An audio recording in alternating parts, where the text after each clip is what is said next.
नमस्कार, जय हिंद। आज हम इस वीडियो में पढ़ेंगे भाई ग्लोब के बारे में। आप सभी लोगों ने ग्लोब तो देखा ही होगा, आपके स्कूल में, आपके कॉलेज में जो ऑफिस होते हैं उनमें हमेशा किसी न किसी ऑफिस में आपने ग्लोब देखा होगा। जो ग्लोब है ये अपनी पृथ्वी है, जो अपनी धरती है, इसका क्या है, काल्पनिक रूप है। यानी कि जो ग्लोब है, ग्लोब में भिन्न भिन्न देशों को दिखाया जाता है।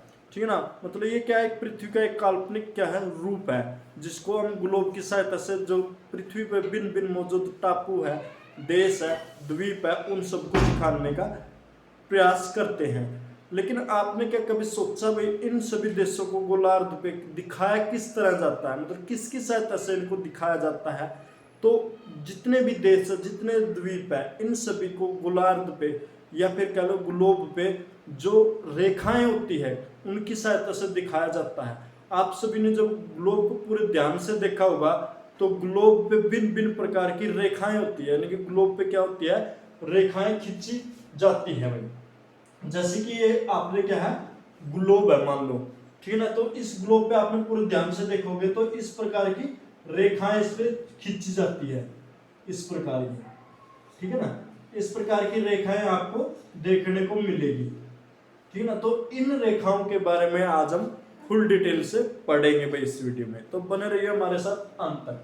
ठीक है ना, जो ग्लोब लगा लो या पृथ्वी लगा लो, तो जो ये रेखाएं खींची जाती है ये क्या है, काल्पनिक रेखा है। क्या है, काल्पनिक रेखाएं हैं। और इन्हीं रेखाएं की सहायता से ही हम किसी भी व्यक्ति या किसी भी शहर या फिर किसी भी देश की स्थिति का अनुमान लगा पाते हैं। मतलब कोई भी व्यक्ति है, कोई भी देश है, कोई भी शहर कहाँ पे मौजूद है, उसकी स्थिति हमें इन रेखाओं के हिसाब से ही पता चलती है। वैसे ही जो रेखाएं होती है, सभी की सभी रेखाएं क्या होती है, काल्पनिक होती है भाई।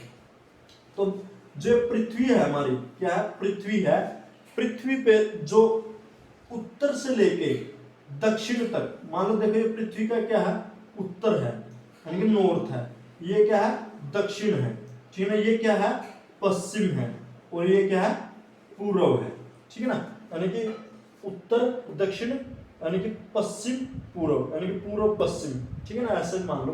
ठीक है ना, तो जो रेखाएं उत्तर से लेकर दक्षिण तक खींची गई है उन रेखाओं को हम देशांतर बोलते हैं। कौन सी रेखा बोलते हैं, देशांतर रेखाएं बोली जाती है। यानी कि जितनी भी ये रेखाएं हैं इनको हम क्या बोलेंगे, देशांतर रेखाएं बोलेंगे। कौन सी रेखा बोलेंगे, देशांतर रेखाएं बोली जाएंगी। ठीक है ना, और जो रेखाएं पश्चिम से लेके पूर्व तक या फिर कह लो पूर्व से लेके पश्चिम तक खींची गई है, इन रेखाओं को क्या, किस नाम से जानते हैं, अक्षांशीय रेखा के नाम से जाना जाता है। कौन सी रेखा, अक्षांशीय रेखा के नाम से जाना जाता है। यानी कि जो रेखा उत्तर से लेकर दक्षिण तक खींची गई है उनको हम देशांतर रेखा, और जो रेखा पूर्व से लेकर पश्चिम तक खींची गई है उनको हम अक्षांशीय रेखा के नाम से जाना जाते हैं। ठीक है ना, जो हमारी पृथ्वी है, हमारी पृथ्वी के एक रेखा बिल्कुल बीचों बीच खींची गई है, ठीक है ना, बीचों बीच खींची गई है।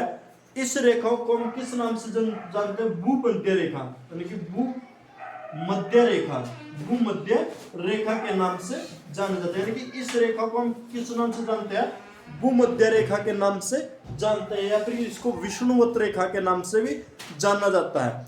विष्णुवत रेखा या फिर भूमध्य रेखा है, ये रेखा पृथ्वी को लगभग दो भागों में विभाजित कर देती है, यानी कि दो भागों में डिवाइड करती है भाई। जो भूमध्य रेखा से ऊपर का क्षेत्र है इसको हम उत्तरी गोलार्ध बोलते हैं, और जो भूमध्य रेखा से नीचे का क्षेत्र है इसको हम दक्षिणी गोलार्ध के नाम से जाना जाता है। यानी कि भूमध्य रेखा से जो ऊपर का हिस्सा है उसको उत्तरी गोलार्ध और नीचे वाले हिस्से को दक्षिणी गोलार्ध के नाम से जाना जाता है। और जो भूमध्य रेखा से ऊपर की तरफ एक रेखा खींची जाती है इसको हम कर्क रेखा के नाम से जानते हैं। कौन सी रेखा, कर्क रेखा के नाम से जाना जाता है। और जो भूमध्य रेखा से नीचे की तरफ जो रेखा खींची गई है इसको मकर रेखा के नाम से जाना जाता है भाई। यानी कि जो बीच वाली रेखा है इसको भूमध्य रेखा, यानी कि भूमध्य, यानी कि जो बिल्कुल भू मतलब भूमि, यानी कि उसके मध्य से, यानी कि जो पृथ्वी की भूमि के बिल्कुल मध्य से खींची गई रेखा को भूमध्य रेखा, और भूमध्य रेखा से ऊपर की तरफ से खींची गई रेखा को कर्क रेखा, और भूमध्य से रेखा से नीचे की तरफ से खींची गई रेखा को मकर रेखा के नाम से जाना जाता है।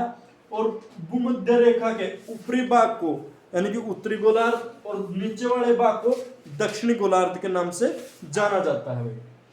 ठीक है ना।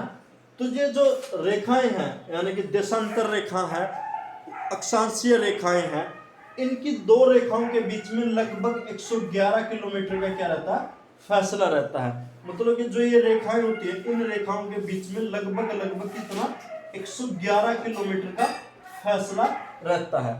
और इन्हीं रेखाओं के आधार पर ही हम किसका डिसाइड करते हैं, टाइम का डिसाइड करते हैं। यानी कि आप एक रेखा है, इसी प्रकार एक रेखा है जो उत्तर गोलार्ध से दक्षिण गोलार्ध तक बिल्कुल बीचों बीच खींची गई है, इसको मिड लाइन रेखा बोली जाती है। किस नाम से जाना था, यानी कि मिड लाइन के नाम से भी जाना जाता है। ठीक है ना। और इसी को यानी कि इसी से मतलब टाइम कैलकुलेट किया जाता है, यानी कि जो बिल्कुल ये बीचों बीच है रेखा, इससे क्या है हर देश का टाइम कैलकुलेट किया जाता है। यानी कि जो इस तरफ वाले हैं वो क्या है इससे टाइम से पीछे है। ठीक है ना। और इस तरफ के वाले क्या है टाइम से इससे आगे है। मतलब ये पहले सूर्य जब पूर्व साइड में निकलता तो सबसे पहले यहाँ टाइम आता, फिर धीरे धीरे बढ़ता बढ़ता यहाँ जाता है। ये मतलब ये बीच हो गया, सेंटर हो गया, इससे टाइम घटता और इस साइड से टाइम बढ़ता है भाई।